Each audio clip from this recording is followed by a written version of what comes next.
Setelah 43 tahun dari tahun 1980 dan 15 tahun dari tahun 2008, bagaimana jika kita akan melihat Dow Jones turun 50% dari titik tertingginya dan seluruh financial market yang ada di dunia terguncang dengan mega crash yang lebih parah dari tahun 2008 dan bahkan 2020 saat COVID? Big Restart 3, The Tsunami. Ini adalah rangkuman dari potensi debt crisis yang sudah saya dengungkan sejak tahun 2020 pasca COVID. Pastikan tonton sampai habis dan share buat yang lainnya. Anda akan menikmati konten yang luar biasa ini.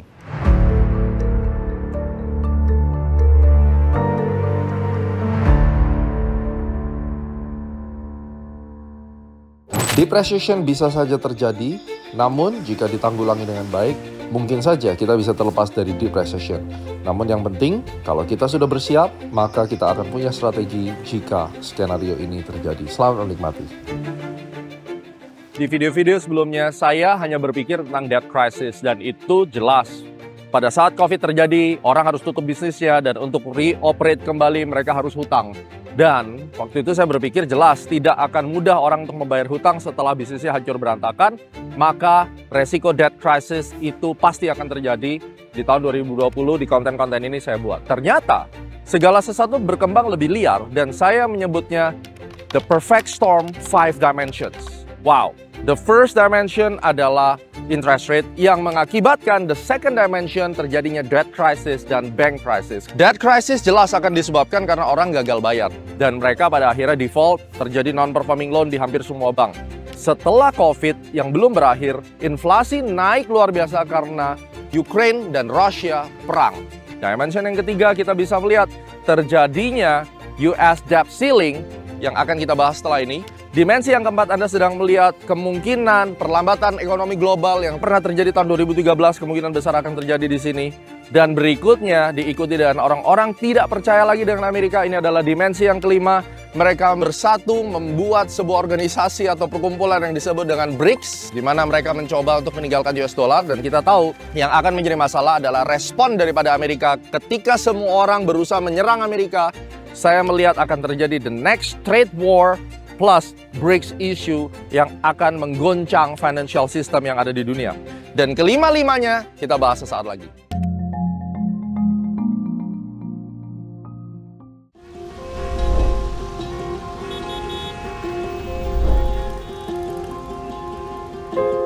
Dimensi yang pertama, interest rate. Kita akan melihat 3 elemen area yang akan terdampak dari interest rate. Yang pertama adalah retail, yang kedua adalah corporate, dan ketiga adalah bank fund. Dan secara geografis ini akan berdampak pada area Amerika, Eropa, kemudian kita akan berbicara bagaimana dampak di Asia. Nah, pada saat interest rate harus dinaikkan karena inflasi, yang kita tahu disebabkan karena COVID dan perang, maka yang langsung akan berdampak adalah di dunia retail. Anda dan saya. Di Amerika, Eropa, maupun di Asia. Seluruh masyarakat setelah terkena dampak COVID banyak yang mengajukan loan atau pinjaman. Mungkin Anda juga masih punya pinjaman. Pada saat interest rate dipaksa naik, maka resiko gagal bayar daripada individual atau retail ini akan melonjak secara drastis, baik itu ada di Amerika, Eropa, maupun Asia. Kita masih ingat bahwa tahun 2008 subprime mortgage, ketika terjadi bubble, diberikannya kredit pada orang-orang yang tidak kompeten atau tidak memiliki rentabilitas, akhirnya menyebabkan katastrofi di industri keuangan Amerika Serikat. Dari sisi corporate, apa yang terjadi? Kenaikan interest rate ini tentunya akan berdampak baik itu di Amerika, Eropa, dan sekali lagi di Asia pasti berdampak. Di mana pada saat interest rate dinaikkan, maka bank sentral dari Asia juga akan menaikkan interest rate yang akan menyebabkan tingginya cost dari borrowing fund. Jadi orang kalau mau kredit pastinya lebih tinggi. Menurunkan investment return dari perusahaan-perusahaan yang menaruh uangnya. Mereka terpaksa harus mengalami penurunan return karena sebagian dari uang yang mereka dapatkan juga bukan uang dingin tetapi hot money yang mereka dapat dengan cost of fund. Dan ketika cost of fundnya naik, ini terjadi. Di sisi lain, perusahaan-perusahaan ini juga tentunya akan berdampak penurunan productivity karena harga yang terlalu mahal, mereka tidak bisa compete dan pada akhirnya mereka tidak bisa melakukan productivity yang baik, tidak bisa melakukan ekspor dan ke depannya akan mengancam negara-negara tersebut masuk di dalam jebakan current account deficit. Ini akan menjadi masalah bola salju yang pada akhirnya akan meledak seperti bubble. Selain itu, dampak daripada kenaikan interest rate ini akan membuat Amerika melakukan tightening monetary policy, pengetatan kebijakan moneter. Apa dampaknya? Dampaknya para fund manager ataupun institusi ataupun retail high net worth client yang sudah menempatkan uangnya di emerging country di Asia ataupun advanced economic country di Asia akan melakukan penarikan dana. Coba Anda bayangkan ketika mereka harus menarik dana karena di Amerika terjadi pengetatan kebijakan moneter, yang terjadi adalah terjadinya depresiasi dari mata uang yang ada di area Asia. Ketika terjadinya depresiasi, apa yang terjadi? Import akan menjadi sangat mahal dan cost push inflation akan terjadi. Jadi ini seperti buah si malakama.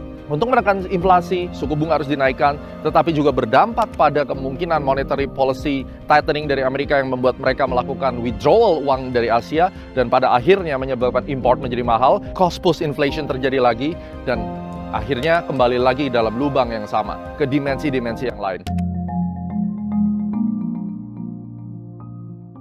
Dimensi yang kedua, kita akan bicara tentang bank and debt crisis. Ini yang sangat menarik sekali. Kita bahas debt crisis terlebih dahulu. Catastrophic debt crisis yang kemungkinan besar bisa terjadi jika pemerintah di seluruh negara tidak berhati-hati di tahun 2023 sampai 2024 sebenarnya disebabkan karena 4 hal. Yang pertama disebabkan karena high interest rate yang terus dinaikkan untuk menahan fast inflation yang akhirnya menyebabkan weak productivity growth yang juga didorong oleh penguatan mata uang.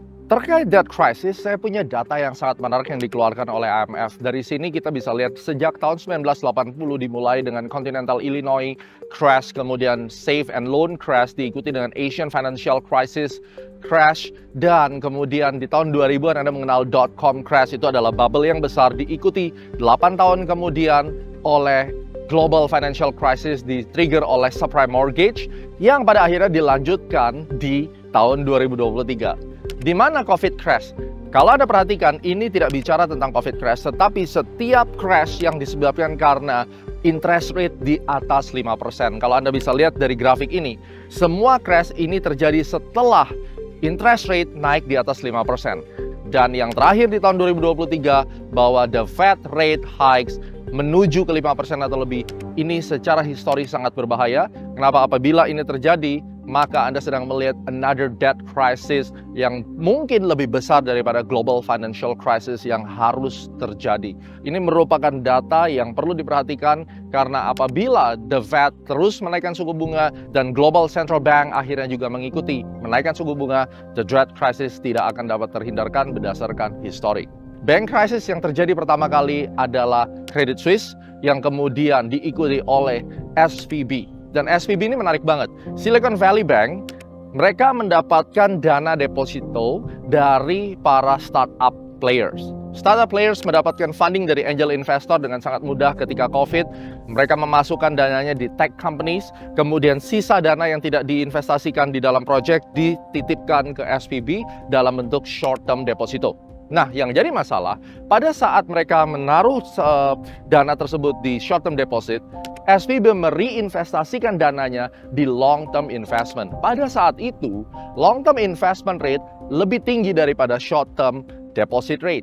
Sehingga SVB bisa make money karena ada spread. Tetapi dengan kenaikan the Fed rate yang terjadi adalah short term deposit rate naik lebih tinggi daripada long term investment rate yang dikelola oleh SVB. Sehingga menyebabkan semua orang yang menaruh uangnya di SVB, mereka cepat-cepat melakukan take profit dan tarik dananya.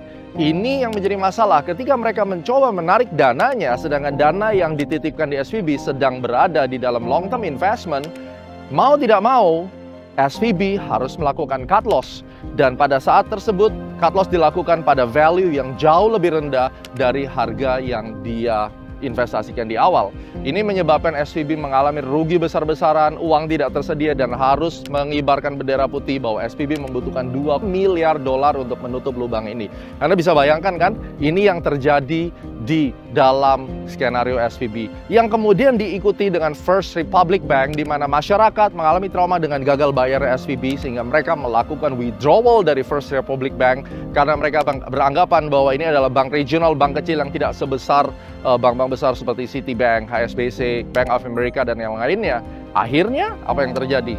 Pada saat itu, First Republic Bank juga mengalami shock. Mereka tidak bisa segera mengganti uang dari masyarakat Amerika. Ini menjadi warning yang begitu besar bahwa kejadian di SVB atau First Republic, walaupun itu adalah regional bank, itu bisa berdampak buat yang lainnya. Jadi kalau di awal bank crisis ini sudah mulai terjadi, dan apabila pemerintah tidak segera hati-hati, ini akan merambat dan menjadi another bank debt crisis yang begitu katastrofik.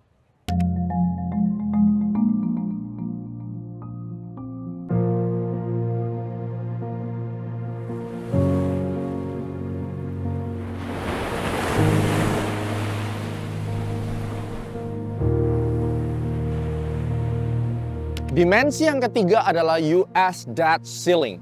Ini merupakan hal yang sangat mengerikan, sebenarnya pernah terjadi di tahun 2011. Apa sih yang sebenarnya terjadi?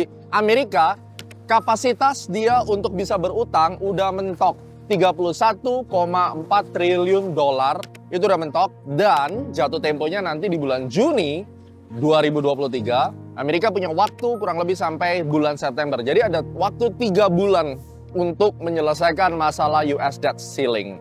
Apa sebenarnya yang menjadi concern kita? Satu, kalau misalnya Juni sampai September itu merupakan momen terakhir untuk menyelesaikan, maka kita bisa expect market akan bergejolak dengan signifikan.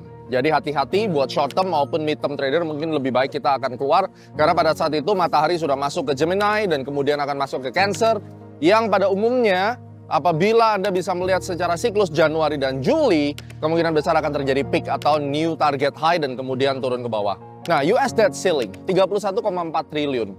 Harus dipilih apakah akan ditunda untuk jatuh temponya atau plafon atasnya dinaikkan lagi. Jadi lebih dari 31,4 untuk berani berutang.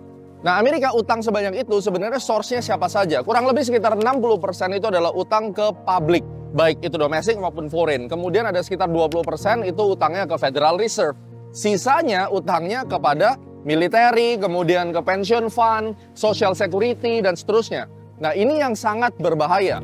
Hal ini menyisakan pilihan berat buat Amerika. Yang pertama, apakah Amerika akan melakukan pengetatan budget untuk APBN-nya? Yang kedua, Amerika bisa mencoba untuk melakukan penundaan di dalam membayar pension fund, social security, dan seterusnya. Dua-dua akan menimbulkan chaos. Tetapi karena saat ini dipegang oleh Demokrat, prediksi saya yang akan dilakukan oleh Amerika yang mungkin terjadi di antara dua pilihan ini adalah melakukan pengetatan budgeting karena mereka tidak ingin terlihat buruk. Kalau terjadi pengetatan budget, ini yang jadi problem berikutnya, di mana pertumbuhan ekonomi Amerika akan langsung drop. Kita melihat indikator makroekonomi Amerika yang cukup mengerikan. Kalau Anda lihat GDP ke debt ratio, itu hampir menyentuh 140%. Ini udah gila banget. Kalau Indonesia masih 30-an% dan semua orang ribut, nih Amerika udah hampir 440%. Dan tanda-tanda bahwa ekonomi Amerika sudah mulai lelah, itu sudah terlihat. Salah satunya adalah retail sales yang menurun. Kalau budgeting ini nanti di-cut, maka government spending akan makin kecil. Anda akan melihat dengan naiknya interest rate, consumer ini akan menurun, penjualan rumah akan menurun. Ini akan menjadikan negara Amerika di ambang resesi yang besar. Kemudian Anda juga akan tahu, kalau Amerika mengalami kegagalan untuk menyelesaikan US debt ceiling kali ini, maka Amerika akan masuk di dalam deep recession. Yang menjadi pertanyaan besar saya adalah, apakah memang Amerika mendesain negaranya untuk kali ini masuk ke dalam deep recession untuk menghantam negara-negara yang lainnya? Loh, kok bisa gitu, Pak?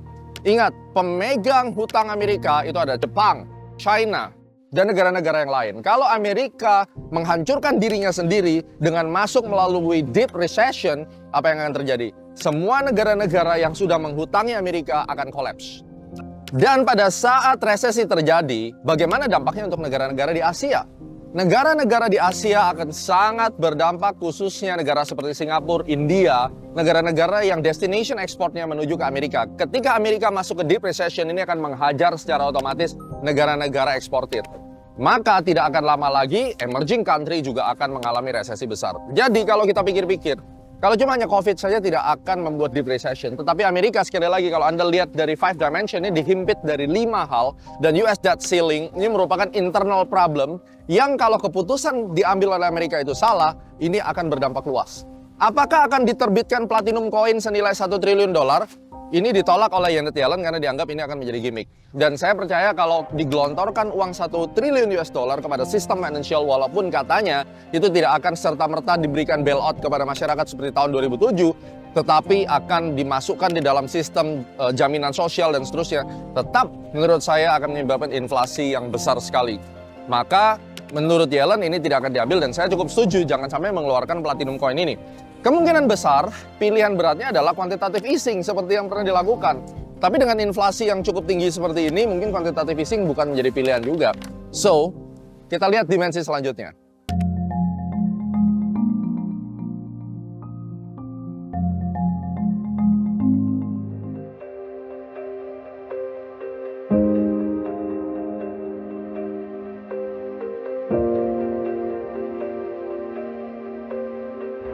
Saat ini kita akan membahas dimensi yang keempat, yakni perlambatan ekonomi global yang sudah pernah kita rasakan tahun 2015 yang lalu, dan dampaknya untuk financial market cukup berasa khususnya buat IHSG. Jika kita melihat secara resiko dari perlambatan ekonomi, IMF melihat bahwa ada kemungkinan ekonomi growth-nya itu akan turun di 2023 sampai ke area 2,8%. Dan juga ada potensi GDP ekonomi negara maju mengalami perlambatan dari 2,7% pada tahun 2022 menjadi 1,3% tahun 2023. Ini jadi tanda tanya besar kenapa 2022 drop banget. Walaupun tahun 2024 kalau Anda bisa lihat di grafik katanya akan recover. Tetapi saya melihat 1 tahun saja kalau itu terjadi penurunan, ini akan sangat berbahaya. Ingat, pasar saham itu berbahaya. Kalau sampai dia turun karena perlambatan ekonomi, biasanya crash-nya lebih dari 10%. Saya ada datanya, tapi sekarang kita bisa lihat bahwa dari data yang Anda lihat saat ini, terlihat bahwa equity, baik itu di pasar saham Amerika melalui SP 500 Index ataupun dari beberapa US Bank dan juga dari Euro Stocks 600 itu sudah mulai adanya redemption atau keluar dari equities.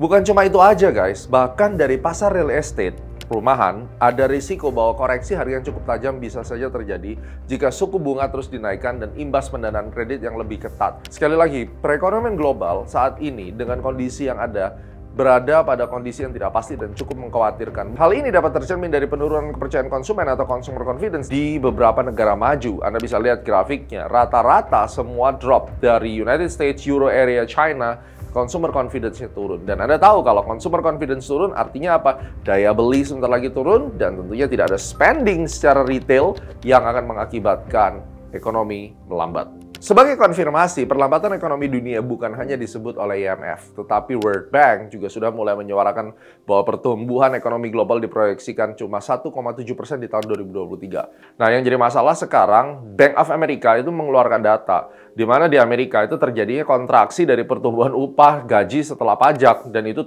drop. Artinya apa? Banyak cut salary, nilainya drop, dan kalau seandainya gajinya ini turun terus, gimana caranya masyarakat bisa spending? Apalagi di-push dengan interest rate yang terus naik, ini akan mengerikan. Masyarakat pada akhirnya default nggak bisa bayar, yang nggak bisa punya kredit rating bagus. Kalau di Amerika tuh ada kredit rating ya, buat seseorang, dia nggak punya kredit rating ya dia nggak belanja. Nah terus kalau nggak belanja gimana? Nggak ada kerjaan, nggak belanja, ya akhirnya ekonomi akan slowing down significantly untuk Amerika. Kalau Amerika sudah drop kayak begitu, bagaimana dia akan melakukan import dari negara-negara di Asia untuk memproduksi barang-barang yang bisa dijual di retail? Pastinya nggak akan ada import. Kalau dia tidak ada import, maka negara di Asia tidak ada ekspor, slowing down itu akan merambat ke negara-negara di Asia termasuk Indonesia pada akhirnya. Nah, tapi pertanyaannya adalah apa sih dampaknya kalau terjadi perlambatan ekonomi? Mari kita lihat, ini menarik banget. Ini adalah grafik yang kita kumpulkan berdasarkan fakta. Kita lihat tahun 2000 sampai 2001, economic slowdown dari 4,5% menjadi 2%. Ada dot-com bubble, itu drop 32%. Kalau Anda hubungkan ini dengan kenaikan interest rate, Anda bisa lihat pada saat itu interest rate naik di atas 5%. Naiknya interest rate di atas 5% menyebabkan economic slowdown dari 4,5 ke 2% dan pada akhirnya menyebabkan Dow Jones turun 32%. Anda melihat benang merahnya sekarang dari dimensi sebelumnya. Kita lihat lagi subprime mortgage.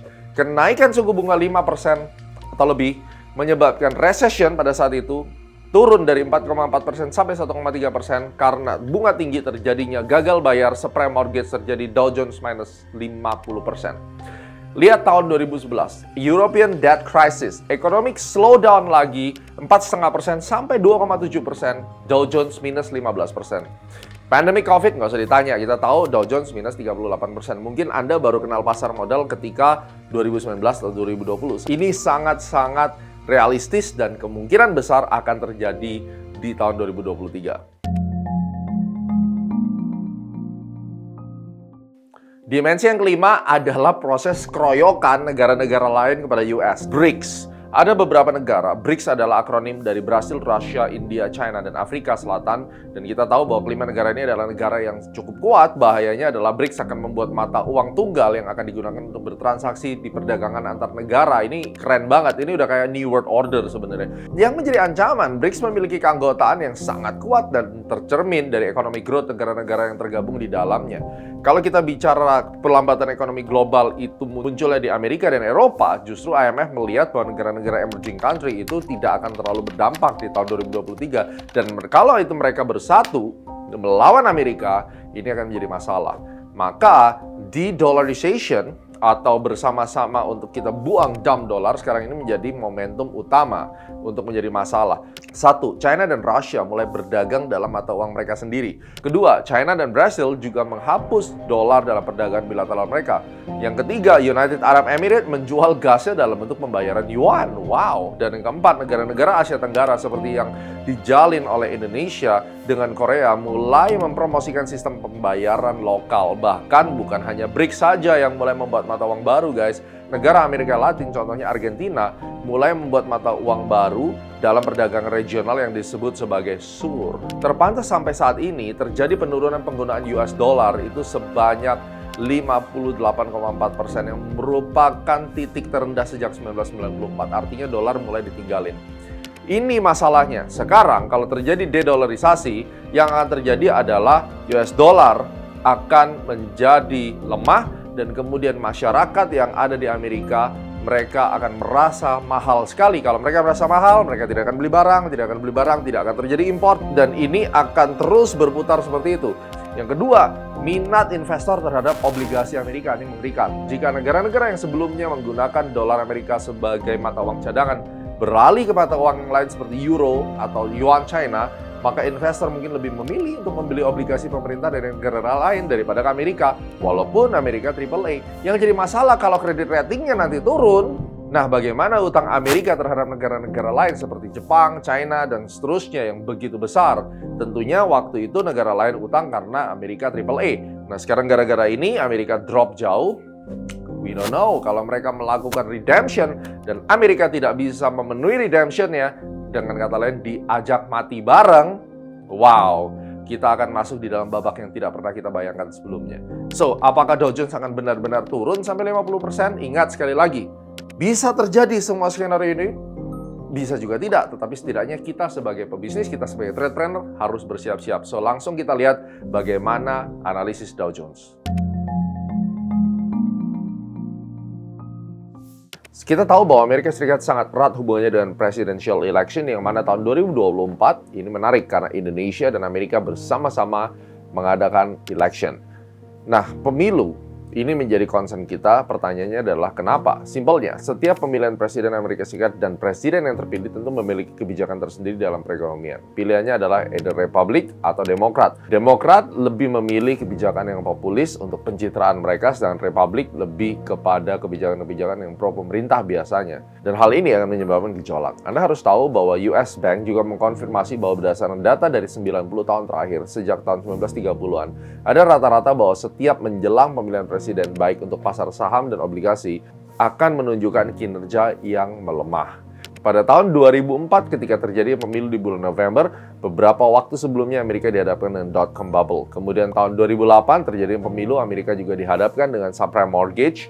Terjadi juga pada tahun 2012 ketika pemilu, satu tahun sebelumnya yakni tahun 2011 adanya US debt ceiling crisis. Lalu pemilu di tahun 2016, kalau kita juga lihat tahun 2015 terjadi US economic slowing down, perlambatan ekonomi global juga terjadi di situ. Hingga yang terakhir tahun 2020, di mana tahun tersebut juga sebelum pemilu market dihajar dengan yang namanya pandemi COVID-19. Mari langsung kita lihat Dow Jones Index Chart, dan kita akan menggunakan monthly chart untuk ini. Ada kemungkinan Dow Jones memiliki kesempatan untuk all time high sekali lagi, dengan membentuk pola kompleks double top. Dan pada saat itu kita bisa perhatikan nanti kemungkinan besar akan terjadi bearish divergence, dan setelah itu barulah dia akan drop.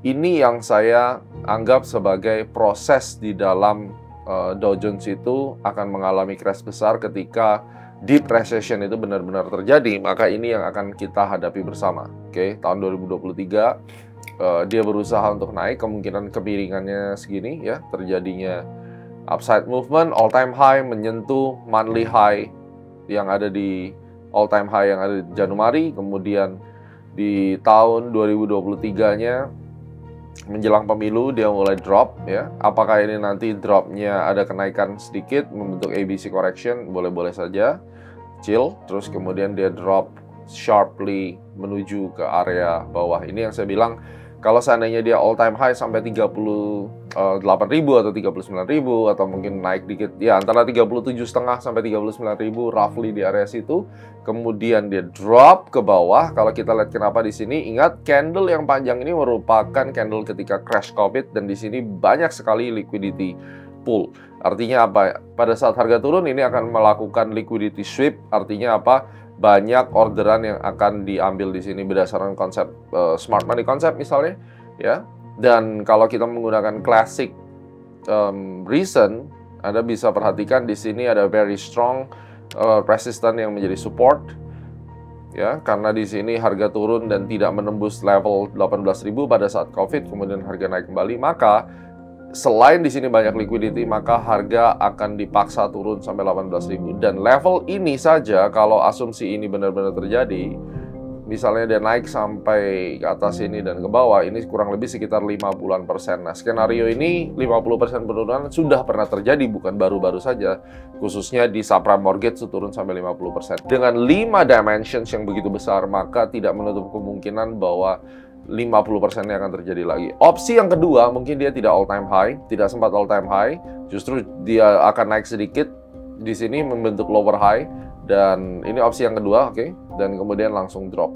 Ya, ini yang bisa terjadi juga karena tidak memiliki kesempatan all time high dan membentuk lower high langsung drop. Tetapi most likely saya percaya all time high-nya akan terjadi karena dia memerlukan double top untuk drop ke bawah, di mana liquidity yang ada di atas ini akan diambil, kemudian dihempaskan ke bawah. Setelah itu baru kita akan menyaksikan bullish rally di beberapa tahun ke depan. Dan ini sudah pernah terjadi, sekali lagi, di subprime mortgage. Anda melihat terjadinya double top dari dot-com bubble, kemudian sampai tahun 2008. Market di-push naik terus, banyak yang berpikir bahwa nggak mungkin ada crash, nggak mungkin. Anda bisa lihat di film Big Short, juga Michael Burry pada saat itu, dia melakukan short sell karena melihat credit default swap, dan ternyata memang benar-benar harga drop setelah membentuk all time high.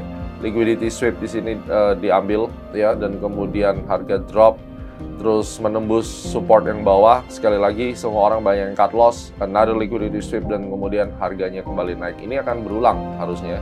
Dan inilah ciri-ciri bagaimana Dow Jones bekerja. Saya percaya bahwa dia akan membutuhkan satu kali false break di atas dengan double top dan kemudian drop ke bawah. Jika ini terjadi, maka Anda hari ini sedang menyaksikan sejarah bagaimana Astronaci mengkonstruksi sebuah kemungkinan terjadinya big restart yang luar biasa.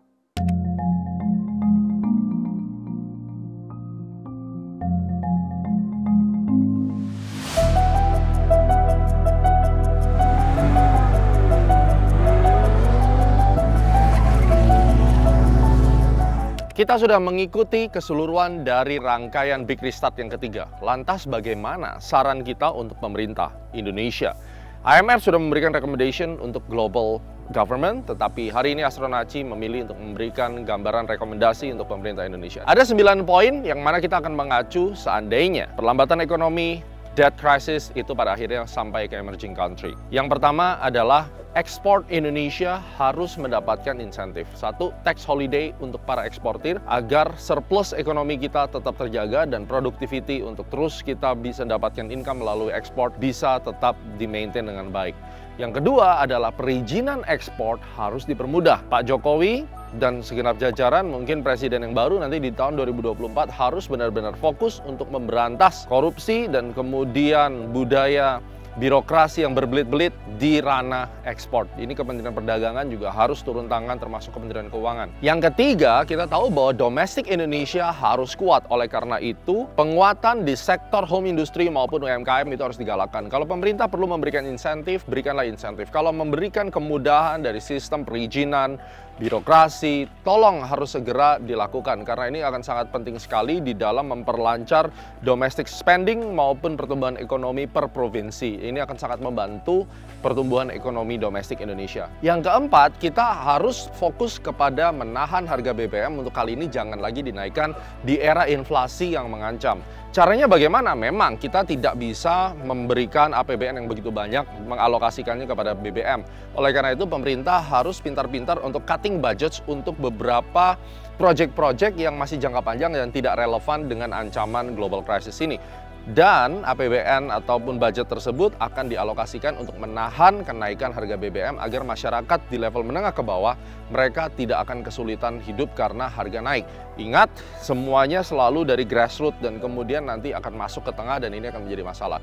Jangan sampai harga terus naik gara-gara BBM-nya naik dan kemudian menyebabkan inflation naik dan retail spending Indonesia makin turun. Yang kelima ini bicara tentang utang. Di video saya sebelumnya Anda tahu bahwa saya sudah mereview tentang utang Indonesia. Tetapi ada baiknya bahwa utang Indonesia untuk 1 dan 2 tahun ke depan sedikit diperlambat laju pertumbuhan utangnya. Kenapa? Karena ini bukan masalah GDP ratio saja, tetapi kita berbicara tentang suku bunga yang akan terus naik dan kemudian kita tidak pernah tahu apa yang akan terjadi ke depan walaupun memang masih jauh di bawah batas undang-undang secara GDP to debt ratio.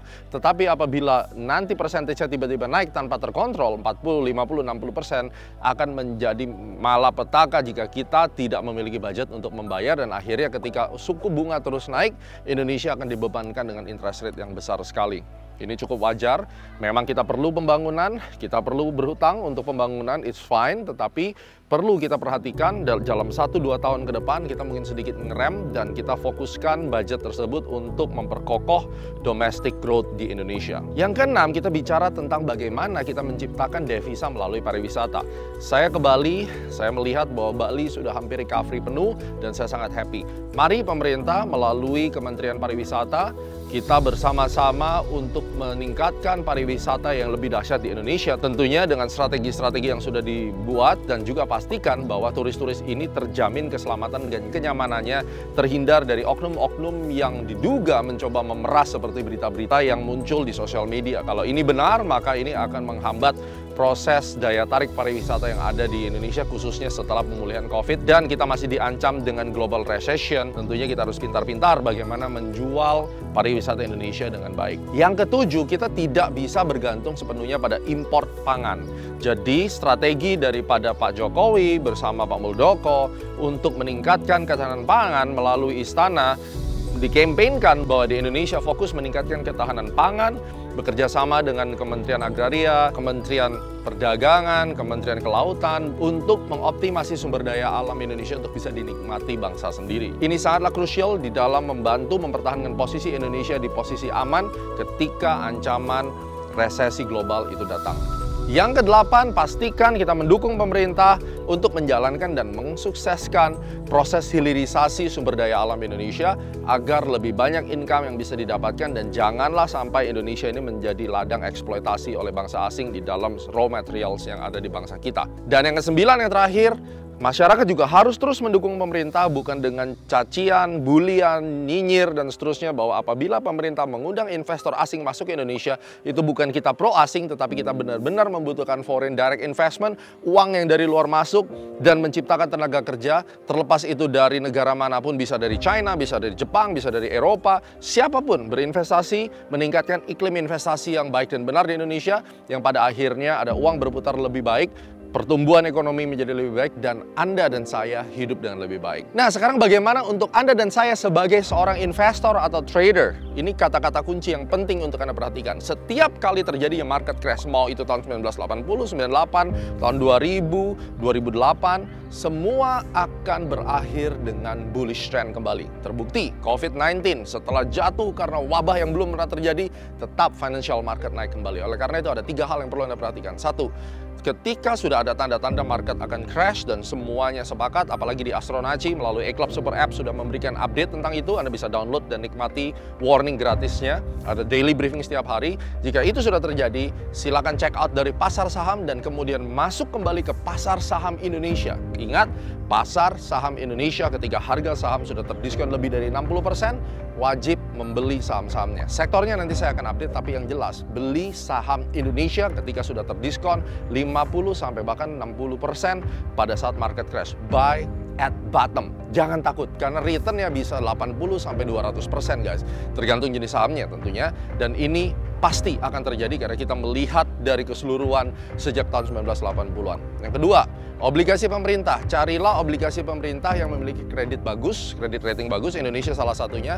Yang Anda fokuskan adalah Anda bisa membeli harga obligasi di bawah harga 100 dan bisa mendapatkan kupon 6,5 sampai 7,5%, itu sudah bagus. Mungkin pada saat itu bisa dapat 7,5 sampai 7,8%.